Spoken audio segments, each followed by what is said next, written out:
ఒకప్పుడు ప్రేమ అంటే నాకు నచ్చడం అనుకున్నాను. ఎదుటి వాళ్ళకి నచ్చేలా మనల్ని మార్చుకోవడం అని తెలిసింది. అడ్జస్ట్ అయితే బాధపడతాం అనుకున్నాను. అసలు ప్రేమ ఉన్న చోట అడ్జస్ట్మెంట్లే ఉండవని తెలిసింది. ఇద్దరు పర్ఫెక్ట్ పీపుల్ మధ్యన జరిగేదే పెళ్ళి అనుకున్నాను. ఒకరికొకరు పర్ఫెక్ట్ అవడమే పెళ్ళని తెలిసింది. ఇదంతా నీ జీవితం అనుకో. ఇది నీ ఫ్రెండ్స్, క్లాస్మేట్స్, రిలేటివ్స్ అనుకో.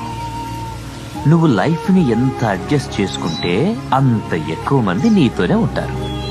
కాదని రూల్స్, డిమాండ్స్ పెట్టి వాళ్ళని పట్టుకోవాలని చూసావనుకో, నీతో ఎవ్వరూ ఉండరు. ఒక్కసారి ఆ అద్దాన్ని చూడరా. మనం నవ్వుతూ చూస్తే అది నవ్వుతూనే ఉంటుంది. మనం కోపంగా చూస్తే అది కోప్పడుతుంది. మనుషులు కూడా అంతే.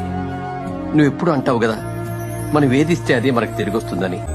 తల్లిదండ్రులు ఇచ్చే ప్రేమలు ఎలాంటి ఎక్స్పెక్టేషన్స్ ఉండవు, కానీ వయస్సులో వచ్చే ప్రేమలు బోల్డ్ అనే ఎక్స్పెక్టేషన్స్. నిర్ణయం ఏదైనా, ఏది ఈజీయో ఏది కష్టమో తొందరపడి తీసుకోకూడదు. ఏది మంచో ఏది చెడో ఆలోచించి తీసుకోవాలి. కొన్ని గుర్తు తెచ్చుకుంటే సంతోషం వేస్తుంది, కొన్ని గుర్తు తెచ్చుకుంటే బాధ అనిపిస్తుంది. ఏది గుర్తు తెచ్చుకోవాలి అనేది మన మీదే ఆధారపడి ఉంటుంది. ప్రేమ అంటే ఇద్దరికి ఒకే బ్రాండ్ కాఫీ నచ్చడం కాదు, ఇద్దరూ కలిసి ఒక మంచి కాఫీ తయారు చేసుకోవడం. క్షమించమని అడగటానికి అహంకారం అడ్డొస్తే బంధాలు తెగిపోతాయి. ఆ అహంకారాన్ని దాటి ఒక్కడుగు ముందుకేస్తే ఆ బంధాలు ఎప్పటికీ నిలిచిపోతాయని ఇప్పటికి వాళ్ళకి అర్థమైంది.